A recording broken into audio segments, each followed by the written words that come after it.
नमस्कार मित्रांनो, विविध माहिती संग्रह चॅनलमध्ये आपले स्वागत आहे. आज आपण धनगर समाजाविषयी थोडक्यात माहिती पाहणार आहोत.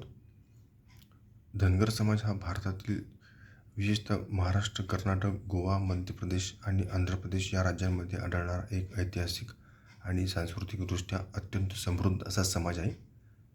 धनगर या शब्दाची उत्पत्ती धेनू या संस्कृत शब्दापासून किंवा धन या शब्दापासून झाली असावी. कन्नड भाषेत धनगरांना धनगार असे म्हणतात. शेळ्या मेंढ्या हाकताना हर हर असा उद्गार करतात. हर हर हे महादेवाचे नाव आहे.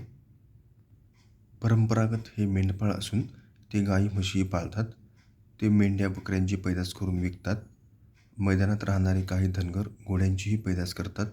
ते गुरांचा व्यापारही करतात. काही शेळीचे दूध विकतात. काही धनगर घोंगड्या विकण्याचा व्यवसाय करतात.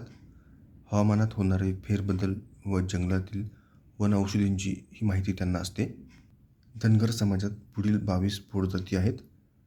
अहिर, अस्सल किंवा मराठा, बंजी, बर्गे, बंदे किंवा मेटकरी, ढंगे, गडगे, गवळी, धोग, तुन्य, हटकर किंवा झेंडेवाले, होळकर, कंगर, खिकरी, किल्लारी, खुटे किंवा खुटेकर, कुकटेकर, लाड, मेंढे, म्हसकर, सनगर, शिळोत्या व उटेगर.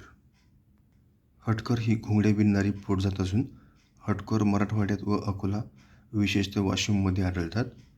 हटकर आपणास बर्गे म्हणजे भाला वापरणारे असे म्हणवितात. हटकरांना बार्गी म्हणूनही ओळखले जाते. किल्लारी गावोगाव हिंडतात. धनगर हे देवकवादी असून यांच्यात सूर्यफूल, कमळ, पाच पालवी इत्यादी देवके आहेत.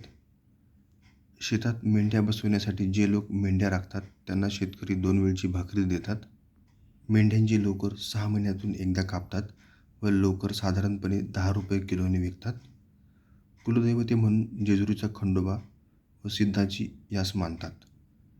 धन्यवाद मित्रांनो, संपूर्ण व्हिडिओ पाहिला त्याबद्दल. व्हिडिओ आवडला असेल तर लाईक, शेअर आणि सबस्क्राईब करा.